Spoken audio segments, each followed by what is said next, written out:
Yes, reka nongere mbahereze ikaze mwe tubana kuri uyu muyoboro mwavuze muti reka amakuru n'ibiganiro byose byo muri politiki na diplomasi tujye tubisanga hano. Natwe ntabwo tuzabatenguha, ni nayo mpamvu tugarutse muri update z'urugamba. Ndakubwira iby'ibitero byakorewe icyarimwe hakoreshejwe indege za kamikazi ndetse n'utudege twa Kate-6. Ni ibice byibasiwe n'abaturage, ni ibice byibasiwe nyine bibamo abaturage benshi hano mu burasirazuba bwa Kongo muri Kivu y'Amajyepfo, ibice bya Bidegu, Mikenke, Kalingi ndetse na Minembwe. Amakuru atugeraho aravuga ko imiryango yasenyewe amazu n'imiryango myinshi cyane kubera amabombe akomeye cyane y'izi ndege zo mu bwoko bwa kamikazi. Noneho FRDC iri gukoresha ibisasu biremereye cyane, iri kwestara kuri zino ndege. Ndakubwira ibyari byo, biranavuga ko imiryango myinshi yahitanywe n'ibi bisasu ndetse amazu y'abaturage yasenyutse mu buryo bukomeye cyane, byongera guteza umwuka mubi. Ni nako General Sultan Emmanuel Makenga ngagiye kumanura indi special force iza gufasha aba baturage bo mu Minembwe. Ni nako kandi i Bujumbura ngo hari gutegurwa izindi ndege zishobora kurasa mu bice byo mu Minembwe, bakarasa no mu bice bya Sange na Luvungi birimo ibirindiro bikomeye cyane bya AFC 23. Ndakubwira ko kandi FRDC n'ingabo za leta ya Kongo n'ubundi ndetse n'ingabo z'u Burundi bahagaritse urujya n'uruza hagati ya Bukavu na Uvira, nkuko abatwara abagenzi bakoresha igice cy'umuhanda munini route nationale nimero 5 babitangaza. Imodoka zahagurukaga ziturutse ahitwa Luvungi zikagera Bukavu zikamanuka Uvira, tayari izi modoka ntabwo zikiri gukora nkuko amakuru atugeraho aturuka mu binyamakuru bitandukanye abitangaza. FRDC yabujije ibi bice byose kongera gukorerwamo ingendo. Ndakubwira byinshi bikomeye, ni nako urugamba ruri kwitegurwa muri Kivu y'Amajyepfo rwo ruteye ubwoba. Ndaza kunyarukira Kinshasa nkubwira inkongi y'umuriro yibasiye urusengero bikomeye cyane. Amakuru aturuka mu gace muri aka gace nyine kabereyemo iri turika ryabaye nyine muri uru rusengero, ni mu rusengero rw'itorero rya Shekina Tabernacle riyoborwa na Pasteur Richard Dinyonka Sanguluja, riherereye mu gace ka Ndombeheme muri Lumumba muri Belhevedi i Kinshasa mu murwa mukuru wa Repubulika Iharanira Demokarasi ya Kongo. Amakuru aturuka muri aka gace aravuga ko uku guturika kwabaye mu buryo bukomeye cyane, biranavugwa ko ibyangiritse ari byinshi ku kigero cya 90% y'ibyari biri mu rusengero byose byahiye birakongoka. Ndakubwira ibyari byo, ndanakubwira ko i Rubavu umupaka w'u Rwanda na Repubulika Iharanira Demokarasi ya Kongo wafunzwe. Nta tangazo rirashyirwa ahagaragara n'ubuyobozi bw'u Rwanda cyangwa inyeshyamba za M23 zigenzura umujyi wa Goma, gusa iri fungwa rije nyuma y'ubukangurambaga bw'ubuzima. Ndanakubwira ko kandi muri Repubulika Demokarasi ya Kongo hano abamaze kwicwa na Ebola kugeza ubu bamaze kugera kuri 80 nkuko Minisiteri y'Ubuzima hano muri Repubulika Demokarasi ya Kongo yabitangaje. Abamaze kwicwa n'iki cyorezo tayari bamaze kurenga 80. Kuva muri 76 Repubulika Demokarasi ya Kongo yibasiwe n'ubwoko 16 bwa Ebola, burimo ubwahawe izina rya Zaire, ubwa Sudani bwaturutse muri ubwoko bwo muri Sudani nyine bwaturutse muri Sudani nyine, ndetse ubundi buturuka hitwa Bundibunyo. Ubwoko bwa gatatu ubwoko bwa gatatu bwo bwari bunagarutse bushyashya nyine n'ubwoko busanzwe natwe hano mu Rwanda bwigeze kuhavugwa, ariko u Rwanda ruza kubyitwaramo neza. Ndakubwira iby'iki cyorezo cya Ebola. Ndanakubwira ko kandi ibyo Perezida w'u Burundi Evariste Ndayishimiye atavuze ku ndege y'u Burundi yaheze muri Espagne. Ibitero karahabutaka byakoreshejwemo indege zo mu bwoko bwa kamikazi mu duce dutuwe cyane, ndetse hari n'utundi tudege dutoya two mu bwoko bwa Kate-6. ni ibitero byibasiwe mu bice bituwe n'abasivili muri Kivu y'Amajyepfo nkuko bitangazwa na AFC 23. Biravugwa ko imiryango myinshi yahatiwe guhunga mu bihe bidasanzwe, bata ingo zabo barahunga ibi bisasu byatedwaga n'ihuriro ry'ingabo za leta ya Kinshasa Kinshasa. AFC M23 iravuga ko gukoresha izi ndege zitagira abapilote muri utu duce dutuwe ari ukurenga ku buryo budakurikije amategeko mpuzamahanga arengera ikiremwa muntu, bikaba ari icyaha cy'intambara n'icyaha kibasiye inyoko muntu kuva kera mu burasirazuba bwa Kongo. M23 igenda ibivuga ibigarukaho. AFC M23 yongeye gushimangira ko yiyemeje kurengera no kurinda umutekano w'abasivili bakorerwa ibyaha n'ubutegetsi bwa leta ya Kinshasa ndetse n'izindi ngabo bafatanya harimo ingabo z'u Burundi mu kurwanya uyu mutwe wa AFC M23 urengera uburenganzira bw'ikiremwa muntu mu burasirazuba bwa Repubulika ya Demokarasi ya Kongo. Ni nako kandi magingo ngaya ibi bitero byanasize FARDC yongeye gufunga urujya n'uruza hagati ya Bukavu ndetse na Uvira nk'uko bitangazwa n'abagenzi bakoresha iki gice cy'umuhanda munini w'igihugu route nationale nimero 5 ubitangaza. Imodoka zahagaritswe ahitwa mu Luvungi. Amakuru atugeraho aturuka ku nyamakuru media Congo.net aravuga ko abasirikare ba FARDC babujije kugera muri ibi bice byose aho imodoka zose zahagaritswe, ndetse amakuru aravuga ko utu turere twose tugenzurwa na M23 urujya n'uruza nta ruri kuhaba. Aba bashoferi bahatiwe gusubira inyuma baturuka iyo Ikamanyola maze bagenda berekeza Uvira, ari nako berekezaga Bukavu basubira inyuma aho kugera ahitwa Ruvungi n'ubundi aho bari bagiye. Muri rusange ariko ituze rikomeje kugaragara muri iki gice cya Plaine de Ruzizi nk'uko amakuru atugera habivuga. Iyi nkuru yibutsa kandi uko gukumirwa kw'imodoka hagati y'imijyi yombi hagati ya Bukavu na Uvira ibije nyuma y'iminsi mike M23 ivuye Sange, Katogota na Ruberizi mu kibaya cya Rusizi n'ubundi byateje ubwoba bikomeye cyane igihuro ry'ingabo za leta ya Kinshasa. Ni nako kandi kugeza ubu ngubu imipaka y'u Rwanda na Repubulika Iharanira Demokarasi ya Kongo yamaze gufungwa, ndetse nta tangazo rirajya hagaragara, gusa urujya n'uruza ntabwo rukiri gukora hagati ya Rubavu ndetse na Goma. Umupaka uhuza Repubulika ya Demokarasi ya Kongo n'u Rwanda hagati y'umujyi wa Gisenyi na Goma wafunzwe kuva mu gitondo cyo ku cyumweru ku itariki ya 17 nk'uko amakuru menshi atugeraho abitangaza.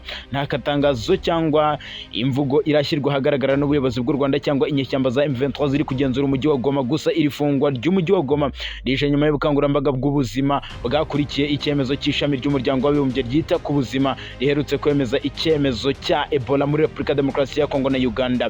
Ababikurikiranira hafi kenshi cyane bavuga ko iri fungwa ry'umupaka ari ingamba zo gukumira zije zigabanya ikwirakwizwa rya virusi ya Ebola. Turakomeza gutohoza iyi nkuru tubarebwire ibyo guverinoma y'u Rwanda iza gutangaza cyangwa umutwe wa M23. Ni nako kandi amakuru aturuka Kinshasa aravuga ko kugeza ubu ngubu itorero rya Shekinah Cenke riyoborwa na Pastor Richard Ndioke ryibasiwe n'inkongi y'umuriro mu murwa mukuru Kinshasa. Ibyari birimo ku kigero cya 90% byatwitswe. Turakomeza no gukurikirana byinshi byabereye muri iri turika. Itsinda ry'ingabo z'u Rwanda RDF riyobowe na Major General Vincent Nyakarundi ryakiriwe na Faustin Archange Touadera w'igihugu cya Centrafrica kuwa gatanu nibwo yakiriye iri tsinda. Abasirikare bo mu ngabo z'u Rwanda RDF bayobowe na Major General Vincent Nyakarundi, umugaba mukuru w'ingabo zirwanira ku butaka, cyo kimwe na ambasaderi w'u Rwanda muri Centrafrica Olivier Kayumba. Iyi nama yakurikiye kandi uku guhura nyine kwakurikiwe n'inama yatangiye baganira na Faustin Archange Touadera baza guherukira ku mugaba mukuru w'ingabo za Centrafrica yitwa General Zafrin Mamadou. Ni ibiganiro byibanze ku kurushaho gushimangira ubufatanye mu bya gisirikare hagati y'u Rwanda n'igihugu cya Repubulika ya Centrafrica, hanasuzumwa intambwe imaze guterwa mu ishyirwa mu bikorwa ry'amasezerano y'ubufatanye mu by'ingabo yasinywe mu mwaka wa 2019. Impande zombi zagaragaje ubushake bwo gukomeza guteza imbere ubwo bufatanye mu myaka iri imbere. Mbere yaho kandi Vincent Nyakarundi yari ari kumwe n'intumwa ayoboye yahuye n'umugaba mukuru w'ingabo za MINUSCA. Ubutumwa bwa Loni bwo kugarura amahoro muri Centrafrica General Humphrey Nyone mu biganiro bagiranye n'umugaba mukuru w'ingabo za MINUSCA yahaye umugaba mukuru w'ingabo zirwanira ku butaka z'u Rwanda. Amasuku, ishusho n'umutekano n'ibikorwa biri mu nshingano za MINUSCA muri rusange, ndetse anagaruka ku mikorere y'ingabo z'u Rwanda RDF ziri muri MINUSCA mu gihugu cya Centrafrique. Yashimiye kandi ubunyamwuga, ubwitange ndetse n'imyitwarire myiza bikomeje kuranga abasirikare bo mu ngabo z'u Rwanda mu bikorwa byo kugarura no kubungabunga amahoro mu gihugu cya Centrafrique.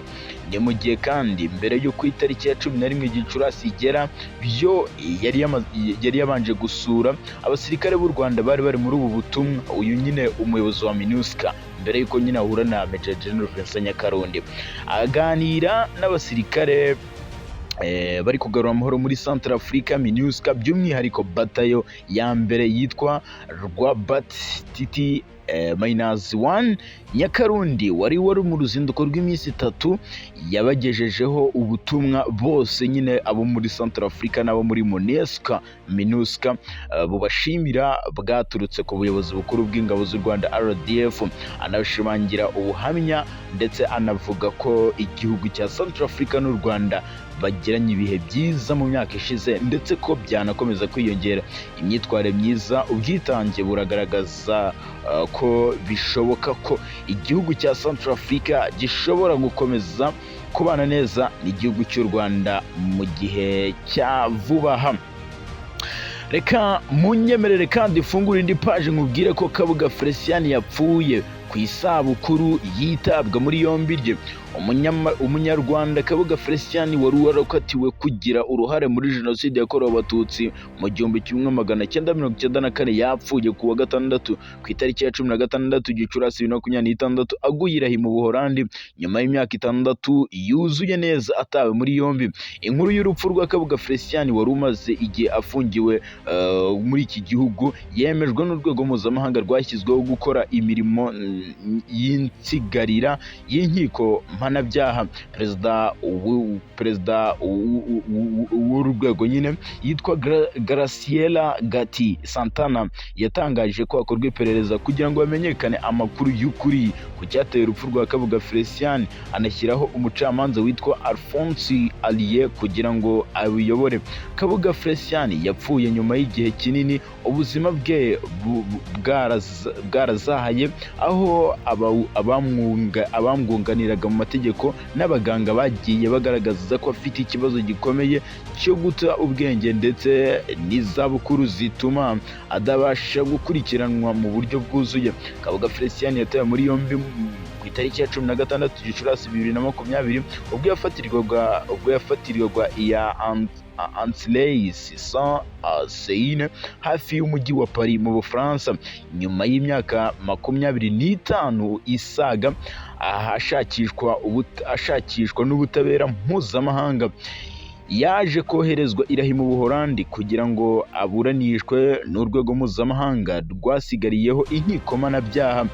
Yari umwe mu bantu bashinjwaga uruhare muri jenoside yakorewe abatutsi mu 1994, aho ubushinjacyaha bwamuregaga gutera inkunga no gufasha no gutegura no gushyira mu bikorwa jenoside yakorewe abatutsi.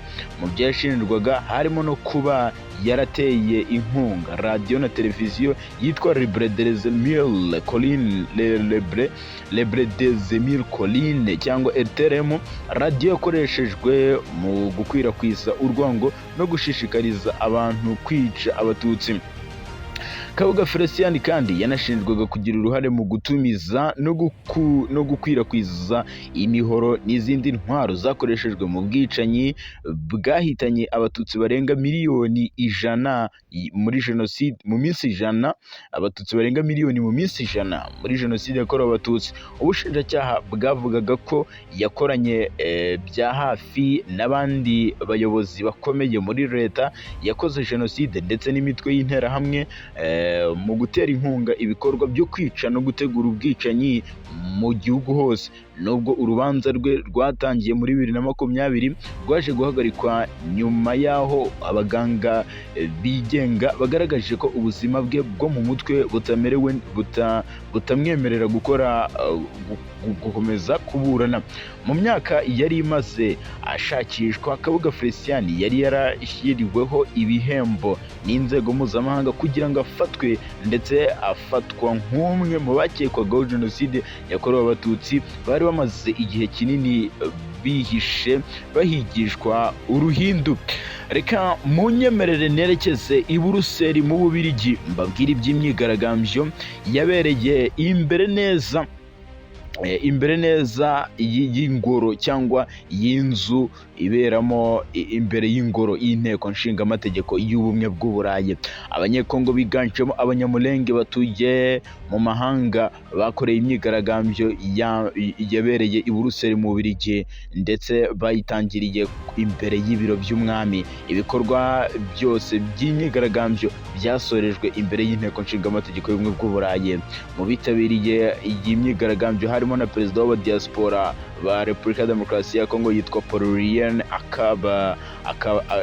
akanaba n'umunyamabanga w'urwego mpuzamahanga ruharanira uburenganzira bwa muntu muri Repubulika ya Demokarasi ya Kongo yitwa Bintu Nchomongo.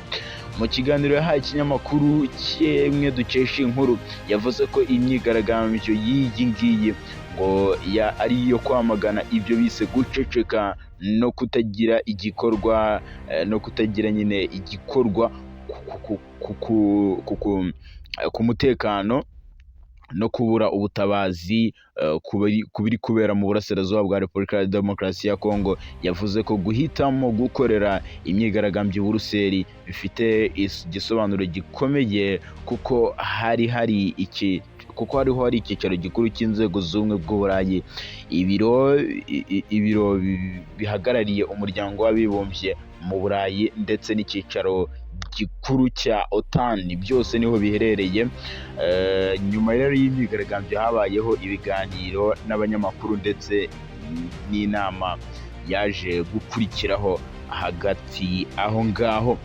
Ngo reka mpere Ikisangani mu murwa mukuru w'intara ya Shopo mu burasirazuba bwa Repubulika ya Demokarasi ya Kongo. Urukiko rwa gisirikare muri Repubulika ya Demokarasi ya Kongo rukorera mu mujyi wa Kisangani mu murwa mukuru w'intara ya Shopo rwakatiye abasirikare 58 igifungo cy'imyaka 3 nyuma yo guhamya icyaha cyo kurenga ku mabwiriza y'ubuyobozi.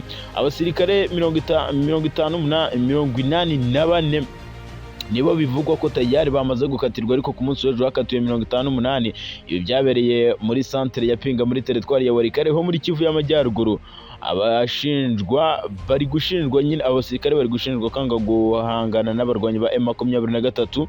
Ibi bigaragaza nyine kwigumura kwabo ku rugamba. Ubushinjacyaha bwasobanuriye urukiko ko aba basirikare bavuye ku rugamba muri Gashyantare 2026 muri 2026 basaba guhabwa agahimbazamusyi bemerewe imishahara ndetse n'ibiribwa. Bitabaye ibyo ntibongeye nyine kurwana, ntibongeye gusubira ku rugamba kuko utwo duhimbazamusyi bahise batubura. Ngo ntibyarangiriye aho rero kuko batangiye no kurasa mu kirere nko kugaragaza nyine imyigaragambyo ikomeye cyane no kutigaragaza kutishimira imyanzuro yafatiwe aba basirikare. Ubushinjacyaha rero bwabahisemo gukatira 58 igihano cyo gufungwa imyaka 3 mu buryo bunyuranyije n'amategeko nyine mu byaha bakoze. Ariko witwa Maître Patient Yanglone uri mu bunganira aba basirikare yagaragaje imyitwarire yabo itemewe, agaragariza leta ko nyine ibyo bakoze bitemewe. Ariko muri ku itariki ya 15 Gicurasi 2026 urukiko rwa gisirikare rwa Kisangani rwari rwahamije abandi basirikare 58 icyaha cyo kurenga ku mabwiriza rubakatira igifungo cy'imyaka 3. Abandi 16 rubagira abere kubera ko babuze ibimenyetso bibahamya ibyaha. Urukiko rwahise rubategeka ko basirikare bagera ku 10 muri abo ngabo bakorwaho iperereza bundi bushya ku cyaha gifitanye isano n'intwaro, bakazaburanishwa nyuma nyuma nyine y'icyo cyemezo cyafashwe. Byari byitezwe ko aba basirikare bazakatirwa igihano cy'urupfu nk'uko byagendekeye abandi bakurikiranyweho nk'ibi byaha nyine byo guhunga urugamba muri 2024. Murabyibuka abo byabayeho. Ubushinjacyaha rero bwari bwaranabasabiye ko abo basirikare bakatirwa igihano cy'urupfu, ariko byaje gukurwaho n'ubundi kugeza ubu ngubu. Reka ahubwo munyemerere nerekeze mu yandi makuru. Kugeza ubu ngubu muri Repubulika Iharanira Demokarasi ya Kongo hari amakuru avuga ko ibi twabigarutseho ku munsi w'ejo, ariko inkuru irimo nuko witwa Jean-Luc Habyarimana nyuma yo guhura perezida nyine cyangwa n'abaperezida bakuru muri FDLR mu mujyi wa Pinga, nyuma y'iminsi akorera ingendo zikomeye cyane i Kinshasa no mu Bujumbura, yagiye kuganira. Gusa amakuru tugitohoza nuko Special Force ya M23 yamaze kugota aka gace arimo, ndetse bishoboka ko hakubura n'imirwano ikomeye cyane. Turagaragaza nyine ukuri mu makuru ataha.